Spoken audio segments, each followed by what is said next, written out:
దేశంలో దోపిడీలు, దొంగతనాలు, అరాచకాలు తప్ప అభివృద్ధి ఏమీ లేదని సిపిఐ రాష్ట్ర కార్యదర్శి గుజ్జుల ఈశ్వర్ అన్నారు. ఆయన నాయుడుపేటలో మీడియాతో మాట్లాడారు. ఈ సందర్భంగా ఆయన మాట్లాడుతూ మోడీ ప్రభుత్వంలో జరిగేవన్నీ అక్రమాలని, నీటు, తెట్టు తదితర పరీక్షలు రద్దు తప్ప చూసేందుకు అభివృద్ధి ఎక్కడుందని ఆయన ఆరోపించారు.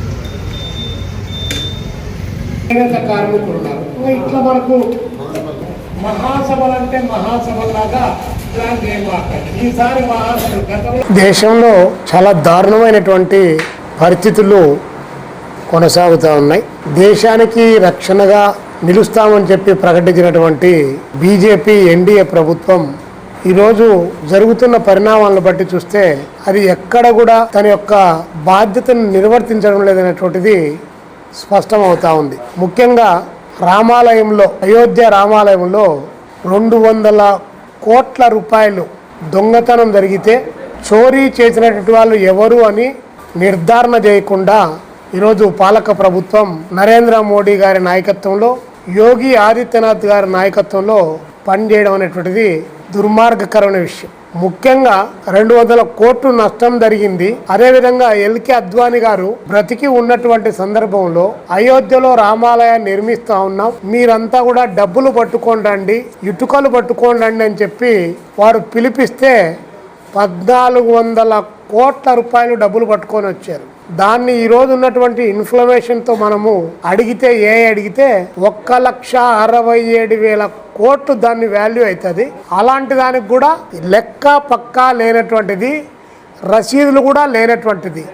అంటే దేవుడి పేరుతో చాలా పెద్ద ఎత్తున ఈరోజు నరేంద్ర మోడీ గారి ప్రభుత్వం, BJP, RSS, VHP, Bajrang Dal లాంటి సంస్థలు పెద్ద ఎత్తున ప్రజలను దోపిడీ చేయడానికి సిద్ధమయ్యాయి అనే దానికి ప్రత్యక్ష ఉదాహరణ, నిదర్శనం రామాలయం దోపిడీ అని చెప్పి మేము కమ్యూనిస్టులుగా చెప్పదలుచుకున్నాం.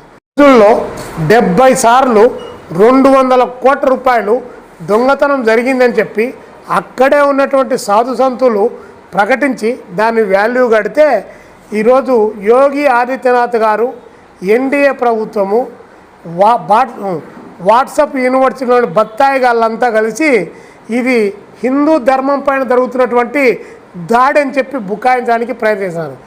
ఎవరు హిందువులు, ఎవరు హిందువులు కాదు, ఎవరు శ్రీరాముని పూజించారు, ఎవరు శ్రీరాముని పూజించలేదు మీరు నిర్ధారిస్తారా?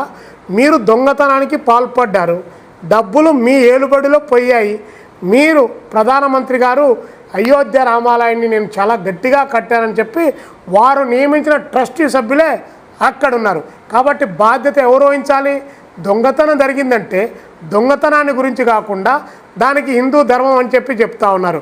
అంటే ప్రజలను మేము ఆలోచించమని చెప్తున్నాం. ప్రతి దొంగ కూడా దేవుడి పేరు చెప్పి తప్పించుకోవడానికి ప్రయత్నం చేస్తూ ఉన్నారు. ఇది ప్రజలంతా కూడా ఆలోచించమని చెప్పి కోరుతా ఉన్నాం. మేము సిట్ నివేదిక ఏదైతే ఉందో అది మరింత పగడ్బందీగా దానిపైన విచారణ జరపాలని చెప్పేసి దీనికి బాధ్యులైన వారిని మేము శిక్షించమని చెప్పేసి కోరుతా ఉన్నాం. మొన్ననే ఎంపీ భరత్ గారు చెప్పారు, బీచ్లో మేము బీర్ షాపులు పెడతాం, బార్ షాపులు పెడతామని చెప్పి ఆయన ప్రకటించాడు. గీతం యూనివర్సిటీలో పెడితే దాదాపు ఒక 3,000-4,000 స్టూడెంట్స్ ఉన్నారు. అక్కడ రోజు తాగుతారు, మీకు ఆదాయం వస్తుంది, పిల్లలు కూడా జాతి ప్రయోజనాలు నెరవేరుస్తారు. అట్లే విమానాశ్రయాల్లో కూడా ఈరోజు కొత్తగా బార్ షాపులు ఓపెన్ చేస్తామని చెప్పి ప్రకటించారు. కానీ బార్ షాపులు, బీర్ షాపులు ఏమో కానీ గ్రామాల్లో ఒక వెల్లువల ప్రవహిస్తూ ఉంది నాటుసారా బెల్ట్ షాపులు. కాబట్టి బెల్ట్ షాపుల దగ్గర మీ ఎమ్మెల్యేలు డబ్బులు తీసుకుంటున్నారు అరే సిపిఐగా మేము ఆరోపించడంలా వాస్తవాలు చెప్తున్నాం. 10% నుంచి 30% వరకు మీ వాళ్ళు కమిషన్లు తీసుకొని కక్కుర్తిపడి ప్రజల ఆరోగ్యంతో ఆడుకుంటున్నారు, సంసారాలను గుల్ల చేస్తున్నారు, ఇల్లు గుల్ల అయిపోతూ ఉంది.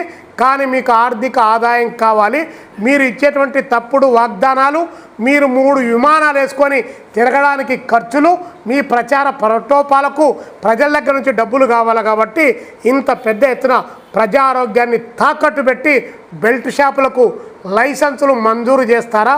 సాక్షాత్తు తిరుపతికి పక్కనటువంటి చంద్రగిరి నియోజకవర్గం దగ్గర నుంచి మేము ఈరోజు ఏ జిల్లాలో ఏ నియోజకవర్గంలో ఈ రాష్ట్రంలో 175 నియోజకవర్గాల్లో ఎక్కడెక్కడ బెల్ట్ షాపులు దర్శనమిస్తున్నాయి పర్మిషన్ లేకుండా అనేటువంటి విషయాలు మేము ప్రభుత్వం దృష్టికి తీసుకొని వచ్చిన చంద్రబాబు నాయుడు గారే సాక్షాత్తు వాటికి లైసెన్సులు మంజూరు చేసిన తర్వాత అదే ఎవరు కాపలా కావాల్సినట్టు వాడే ఇది దానికి కాపలా కాస్తా ఉంటే దొంగలకు కాపలా కాస్తంటే ఇంకా దాన్ని శిక్షించేది ఎవరు అని చెప్పి ప్రజలు అనుకునే పరిస్థితి వచ్చింది. కాబట్టి ప్రజా ఉద్యమానికి కమ్యూనిస్టు పార్టీ భవిష్యత్తులో శ్రీకారం చుడుతుందని చెప్పి తెలియజేస్తాను.